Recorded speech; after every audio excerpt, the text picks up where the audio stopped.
What's going on, everybody? Samp&Chance back at you with our boxing show, guys. We had a great weekend of boxing this past weekend. We also got a great fight this weekend. And what's a slow week of boxing in terms of fights and stuff like that. But hey, Mr. Michaels, how you doing, buddy? Doing pretty good yourself. Can't complain, man. Here we are. The weekend is upon us. So yeah, man, everything's good. It's beautiful, man. Christmas is in the air. Good Yeah, times. Good times all around great for time of year. everybody, man. Yes, sir. Yes, sir. All right, man. Let's get right into it. The Navarrete Valdez fight, man. Your thoughts on it? Good fight. Pretty much what I expected. I thought Valdez would last a little bit longer. I think I said round nine. We didn't make it that far, but yeah, he's just a step slower. He's beaten down. He's a warrior though, and he didn't quit. The ref had to stop it. Valdez wouldn't quit. You could crush his orbital bone. You could break his jaw. You could break his leg. That guy, he's a Mexican warrior. He just doesn't quit. But it's not Roddy. He's just too long, too tall, too big, too strong. He's the better boxer at this point in his career. And hats off to Valdez. That's probably his last high caliber fight at this point. I mean, you seen that eye. That was absolute beatdown. And what I thought, it was a good fight. Valdez was tough, and the reason why I say that, you'll hear round two. He's a guy that doesn't quit, and yeah, Navarrete he's just too good. He's too long, too strong, keeps coming forward. Navarrete is not the best boxer in the world. He's got a lot of holes. His defense, he gives up defense for offense, but Valdez just wasn't able to capitalize on it, and Navarrete made him pay. Yeah, no, he truly did, man. It wasn't the fight that I expected. I figure, it's around, it's a rematch. So you'd figure Valdez would adjust and come in better and this and that. And we've seen other guys like Tyson Fury, Usyk, for example. I mean, look at the height and reach differential that's there, right? So I mean, Mm-hmm. you adjust to it. You would think you would have adjusted to it, but it just looks like they picked up right off of where they left off, and he didn't have any answers for him at all. And it No. just it almost became target practice for the guy. And to be honest, man, I mean, I think 5'7" and five whatever he is, 5'10". I didn't realize it would look so different. Like, you know what I mean? Like it didn't like wow, he looks so Well, much Navarrete's got bigger the than him. long arms and long legs, right? Yeah, yeah, he just looks so much bigger than him too coming into the fight. And Valdez didn't change his stance. He still kind of crouching, like he just had that crouch, like stand up straight, man. Like you just allowed him to just do what he wanted to do to him. That's what I saw. Well, the reason why Valdez is crunched over, you don't ever want to stand up straight because he's too tall. He would pick him apart, hit the body shot. So, Valdez had his chin tucked, he's crouched over. He's in the proper position. The problem is he just couldn't get off the shots. Navarrete said, I'm going to fire on you. I'm going to finish you. A little bit of controversy the last fight. There's no controversy now. This is No, no, over. he And totally. Valdez he was beat. Look at his eye, but he didn't quit. He wouldn't quit. You'd have to knock him out or carry him out in a stretcher. And it was a good stoppage by the ref. Yeah, it was a good fight. What you expected? Two warriors going at it, and the better man won that night, and Navarrete won. He hasn't been great lately. He lost a few of his fights, but we'll see what Navarrete can do going forward. But that chapter, as far as Valdez Navarrete, it's closed and done. Valdez will take a while off. He might fight again, but he'll never quite get up to that level again because you could just tell he's a half a step slower. All the wars he's been into is catching up to him now. Yeah, And no, I completely agree. Like I said, I just felt he got swarmed. He just couldn't get anything off. He couldn't get anything started. And in terms of Valdez, I think this is probably the last chapter of big fights. I'm sure he's got a few other fights here and there, but maybe undercard fights, things like that. But I just don't see anything else. Kind of. unless he does something spectacular in his next few fights, but it's not looking likely. Yeah, yeah, no, 100%, 100%. But a Well, true warrior, a tough man, and he went out on his sword, and you can't knock him for that. yeah, yeah, no, 100%. All right, brother, man, I'm having a problem here with this timer. They changed it on me, so I'm not sure why I can't turn it off here. Uh, bear with me here. Like I'm trying to figure this out, and it's not working for me at all. This is new technology, my friends, real time, crazy stuff. You know what? I'm just gonna close it, and it still won't go away. This is crazy. Live show, it happens. Wow, wow. Okay. Let's see if I can turn this off. There we go. There we go. Got it, got it, got it. All right, my friend, let us move on to Navarate's potential next opponent here. The co-main event. This one I did not expect to end the way it did. A complete contrast to what we saw in the fight that we just talked about. Let's get into it. Espinoza, Ramirez, man, Ramirez, what the hell happened there? Like that guy just stopped. Like I didn't see any elbows. Did you? No, so there's I could probably do 4 rounds on this. So he never got elbowed, like you said. Yeah. He said that because he gave up, he quit. Now there's so much to pack into that. Now we find out after the fight. He said he was in his right eye. He said he was seeing double vision, which he was because he got his orbital bone crushed. Now here's the thing. He says health comes first. Okay, fine. You can't knock him for that. But this is what you signed up for. This is the highest level, the highest level. This isn't the boxing Jim Ramirez came from where a bunch of dudes are sparring. Some guys fight, some guys don't. That's different. This is the highest of the highest level. You signed up for this. Now, I'm not knocking him for it. Health comes first. That's his decision. But here's the thing. I'm going to list off a few names here. And this is not to criticize Ramirez, but this is to put it in perspective. Antonio Margarito, he got his eye socket crushed by Manny Pacquiao. He finished the fight. Muhammad Ali got his jaw broken by Ken Norton in round 2. He finished the fight. Yeah. Harry Gerb from 100 years ago, he fought 300 fights. For 100 fights, he fought with a detached retina. One eye. You can only see out of one eye. They didn't have the technology back then in the early 20s to fix a retina like that. He kept fighting 100 fights. Yeah. And we can go on and on. Inoue, same thing. He got his eye socket crushed. He finished the fight. He won the fight against his first fight against Donito Donaire. So, not to knock Ramirez for quitting. That's his choice. I get it. Seeing out of one eye, it's tough. I've had my eye scratched where I couldn't see out of my eye, nothing to that extent. But at the end of the day, some guys are true warriors that just keep fighting no matter what you do, like the guys I just listed. And Ramirez, who has been a champion, who is a tough guy, I think he just figured, you know what? I'm getting beat down. I don't want to be humiliated. I'm just going to quit. He'd have been better off to get knocked down, or even if he just took a knee from a body shot, nobody would question him. And it's within his right to do that. But to put it in perspective, if those guys do it, there's levels to that, the guys I just listed, and there's levels to what he did. And that's probably the end of it. I don't think he should fight again. If his eye is that serious, maybe it's time to call it a career. Marguerite never fought again after Pacquiao crushed his eye socket. I knew he did. Yeah. So that's my take on that. Other than that, he got his butt. He was doing all right for the first couple of rounds. Then well, that wasn't even that hard of a shot, but it just somehow cracked his eye socket. So. Well, that's the thing. He looked good in those first 2 rounds. Like I'm thinking, here we go. This is going to be a good fight. And then all of a sudden, no, I don't want to go anymore. Mm-hmm. Like you were winning, bro. Like if you look at the cards up until that point, he was winning. So it wasn't even that hard of a shot. Maybe just hit him right in the right spot. Probably after all the years of being punched there, it's already softened. So it was not that hard of a shot. There was no elbow. So that when he said the elbow, they went right back to the ESPN guys and checked it. There was no elbow there. No, there wasn't an elbow. I watched the fight back as well. And when he started doing that, people started questioning him. And, hey, dude, if you don't want to fight because your eyes sockets busted, that's fine and dandy. But at the end of the day, some guys will go on. This is what you signed up for. When you box, I don't care if you're sparring. I don't care if you're hitting the bag. I don't care if you're hitting the pads. You're going to get hurt.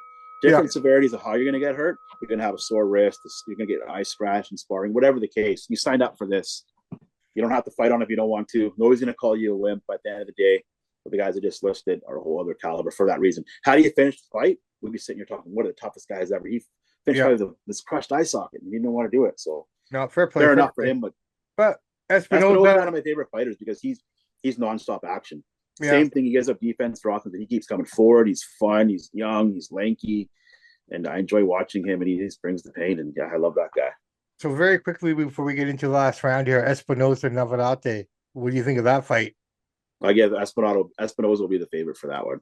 Yeah. Navarrete looks good against Valdez, but against everybody else, he kind of struggles. He just has Valdez's number. I hope that fight happens because these two guys are going to meet in the middle and bang out. But do you think Navarrete wants to fight him though? Is that a smart fight for him? I think so. If they can make the fight happen, the money's right. Yeah, Navarrete seems like the type of warrior that won't back down from nobody. All right, brother. I see it happening. Okay, so what is a busy night of boxing around the world? We have cards in Canada, we have cards in Europe, but the big names that we have this week, Munguia coming back, second fight back after Canelo. He's fighting Brian Sucre from France. Bruno Surace from France. So that should be an interesting fight. We got Munguia. Let's get this round started. So we got Munguia coming back, his second fight after losing to Canelo. Not the greatest 2024 for him. I mean, if you think about it, his last 2 fights, he lost to Canelo. He came back, he won in 10 rounds, but he didn't look great in that fight either. Nothing to write home there. But now we got Bruno. What do you think of this fight coming up? Well, they're doing it in Tijuana, Mexico, where Munguia is from. So this is a hometown fight for him. So he's very excited for that. This is Munguia. I got to toot Munguia's horn a little bit here. This is his 4th fight this year. Yeah. So he's one of the box that get out there and he gets at it. Yeah, he lost to Canelo, but there's no shame in that. Many great men have lost to Canelo. Canelo's one of the best in the world and an all-time great. Yeah. Munguia is still young. This is a tune-up fight for him. He's going to beat the crap out of Bruno Surace. He's just going to, I think he walks him down, beats him by 6-7 rounds, TKO, ref stoppage. This fight is to catapult Munguia back in the upper echelon of fighters, get him up there fighting the top names in his division. And nobody really knows what Bruno Surace is. I mean, he's you can't barely find any fight on him on YouTube. He doesn't have much of a record. He's fought basically low-level pros. He's 25 and 0 with but against four guys knockouts. we don't know, right? And here's another thing. This guy is so unknown that FanDuel just released the betting odds today. You look at the betting odds yesterday when I was researching for my show. I always put a couple hours in. I couldn't find any lines on it. Now one line came out. He's a minus 1,000 favorite, Munguia. That goes to show you they have no respect for Bruno. This should be this tune-up fight. It's a walk in the park fight. Yeah, I mean, there is a puncher's chance. He's 25 and he'll bet against who? That's the question, right? Well, that's the thing. This is for you, Munguia. Well, no, it is completely. I mean, because I mean, when his last fight was against Bazian, right? It wasn't, and Bazian isn't someone who's going to really burn down the house or bring a lot to the table. So, I mean, if that was your, bounce back fight, that's what it was. And this fight, it's almost like another bounce back fight. I mean, you got a guy 25 and 0 who's got soft record, right? Let's be honest, it's a soft record, but I think Munguia has to be careful here, only for the fact, and this guy wants to prove something himself. Right? I think of all the fights that he had, Canelo, John Ryder was probably the second hardest one because Ryder was on that redemption to kind of prove that, that Canelo thing wasn't, everything that everyone thought it was or thought of him after that fight in terms of his skill set. Same kind of philosophy here. You got this guy, Bruno Surace, 25 and 0. He's coming in with this really soft record. No one knows him, like you said. We don't have enough footage on him, so nobody knows the guy. What to expect from him. This should clearly be Munguia's fight. And Munguia, I don't think he's the kind of guy to overhype or overcredit or undermine his opponent. This guy is so not known that most shows aren't covering, even previewing this fight. There's a few guys like the YouTube guys like in our realm that are doing it. But the higher up guys, is we would say, just because not that they know more than us, but they have more followers. Those guys are previewing this fight. That's our little footage in this guy, but we're not scared. We'll get in there, we'll cover it, we'll break it down. And Munguia, round 6, round 7, ref stop it, tune up fight, catapult and back up that echelon again. Showcase his skills. He's in the best spot possible because if you think about it, Morel, he's gone. Benavidez is gone. So there's really no one in that super middleweight division now except him and Canelo. I mean, you look at the rest of the division. Yes, they're all warriors. Don't get me wrong, man. But ultimately, this is Munguia's 2025. He does well here, ends the year well. But he should. As he should. And respect to Munguia, because how many guys out there can say they've fought 4 times this year? Not many. And he's doing it in Mexico, and the Mexico fans, they love him. Right. And the only guys that you can say that about are guys like Abdullah Mason and the prospects, that we've seen them fight all year long, sort of a deal. So, so this is going to be really, really interesting. I'm interested in the fact to see how Munguia handles him. Is he going to be dominant? Is he just going to come out and try to destroy him right away and make a statement? Because, I mean, at the end of the day, I think in combat sports, it doesn't matter what your record is. Styles make fights. Yeah. Right. So if Munguia shows himself really, really well here, this is why I would think I'm going to go into this fight and put on a show that no one can deny. Yeah, that's what he's going to come up firing. And I will have to, be given a title shot sort of a deal. You know what I mean? Yeah. Bob Arum put him in this fight to showcase his skills, get him up there again. And now it's up to Munguia to do it. Yeah, no, 100%. So 100%. Bruno, hopefully, man, I'd like to see an upset. It's always fun. You never know, but it's very unlikely. But who knows? Well, I guess we'll find out, man. It's Saturday, Tijuana, Mexico, Pacific time zone, I believe Tijuana's in. So it's in our time, so it's perfect. Yep. We'll be able to watch it. We got fight. We got some cards happening in Europe as well this weekend as well, as always. So there's always boxing on, guys and girls, but not all of it is always what people are going to watch, right? Or tune in for. So, find what you want to watch, and it should be there for you guys, man. ESPN2, I believe. I'm not sure what ESPN is. I think it's on ESPN Plus, but I'm not sure. Okay. Well, either way, if it's on ESPN Plus, we'll probably get it on Sportsnet or TSN here in Canada. Usually, yeah. So we'll go from there. But now TSN and Sportsnet got their Plus stations. Have you seen that? I've seen that, yeah. Yeah, like I've checked it out, and there's nothing ever on there. I don't understand. You got 50 channels, and you don't show nothing.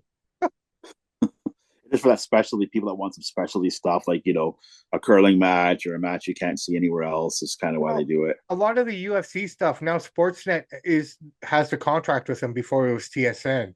Yeah, So it's if on you ESPN Plus. I just checked it. Yeah, yeah, yeah. So if it's on ESPN Plus, we should probably get it on TSN then. On usually do. on Yeah, TSN 4 or 5, right? If they're not showing the same football game on the other 3 channels. Dude, question for you. Why have 5 channels and have the same bloody game on every channel? because not everybody in their cable package have all 5 TSNs. Some only have 2 or 3, 1 and 2. So that's why. No, no, no. But Some might have 1 and 2, but they don't have 4 and 5. So if there's a big game they want to put on all the platforms, in case you don't have it, you can see it. no, no, no. But I understand. But everybody has one, right? The 2, 3, and Usually, 4 yeah. and 5 should be programming that isn't on, that you wouldn't get on one sort of a deal. But what they do is they put that same football game, and I've noticed this the last couple Sundays on 3 of the channels. Well, like I'm saying, like, so if you have TSN 1, Yeah. they're going to put on there, but some people only have TSN 4 and 5, depending on your package. Some people are being cheap with it, so they got How could the you big game have? to put it all. How can you have 4 and 5 if you don't have one? You have to have one in order to get the other ones, bro. No, it depends on your package. You can pick one channel, one Sportsnet. You might have Sportsnet West, but not Sportsnet Ontario. It doesn't all come in one anymore. You pick No, what you no. want. I think that's wrong. I'm gonna look into No, that. no, no, no. I'm I know not. for a fact, dude. I have it No, here. no, no, no. I'm just trying to think. You can't buy just TSN 5 and not have the other Yeah, you ones. can. Yeah, they have a Really? new thing now where it's called Pick Your Channels. That's silly. But what they're trying to save you on your cable by saying pick the channels that you're going to watch. So if you're not going to watch Sportsnet Ontario because we live on the West Coast, you'll get Sportsnet West. No, no, That's why I they do get that, but why would someone want TSN 5 when one Because is you got to main? pay, because it's not all in one packet. Each channel you got to pay a little extra for. Some people only want to pay for that one channel. Right, That's right. why. But what I'm trying to say to you is one is your main broadcast platform that has everything for the most part, right? The Well, it other depends on ones what you want are to watch. but you don't even know what you're getting with 5 though. Some It's a five toss up. five sometimes has a little more like obscure college games once in a while and stuff like that. When you go on the phone and they tell you this is what this channel has for the most part, but you're right, you never know. But It's a gamble then, man. It's pick kind of your silly. pick your package, right? Silly, silly, silly. All right, brother man. Anything in the world of boxing history? Yes, yes, yes. 20 at the age of 21 years old, Fernando Vargas became the IBF World Junior Middleweight Champion when he beat Louis Rahman Yuri Boy, they called him Yeah. Campus. He stayed in his corner after round 7 at the beautiful Trump Taj Mahal in Atlantic City in 1998, 26 years ago. Wow, fantastic. Wouldn't come off the stool. Yeah, Vargas was a tough guy in his time when he was young. All right, and just very quickly, I want to put this out there. Been trying to get this fella on the show. His name is Sukdeep. He is fighting tonight for the IBO super middleweight title here in Canada. Guy's an up and comer. He looks really good. I've been following him a little bit, trying to get him on the show. But hey, man, if you see this, I'm going to send this to you. Good luck tonight, my friend. We hope for the best. We talked. Tell everybody where is he fighting in Ontario? It's in Ontario, yeah. Yeah. I don't have all the details here, but I'll put something out there. But he is up tonight.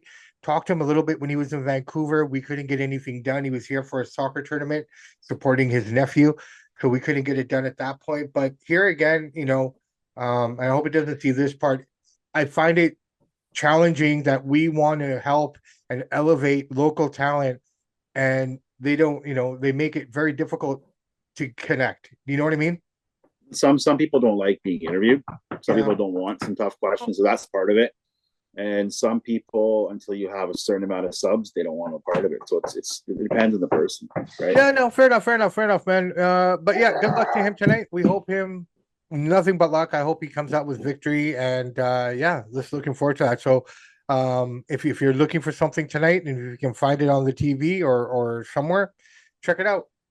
Sukdeep 100 the IBO super middleweight title should be a fun fight. All right, brother man, we got to roll here. We got to get this going. The day is getting shorter and shorter, man. How do you like it? Do you like the darkness early? It's like Christmas time. It's a fun time of year. I got the lights up on the house. You do all that stuff, right? So it's good for the kids, and Fair it's enough. a good time of year. Yeah. All right, brother man. All right, let's wrap it up here. My name is Bobby Sampson. He is Mr. Chance Michaels. And in the words of the great ACDC, those that download, like, and subscribe to the podcast, we salute you. We do salute you guys. Everyone have a great weekend. Please, now is that time of the year. They're going to be out there. I'm talking about the police, the road checks, the roadblocks. Drink, have fun, but just have a safe way home, right? This is the most important time of the year. And to the people out there that I also know that depression and feelings of sadness are strong at this time of year as well.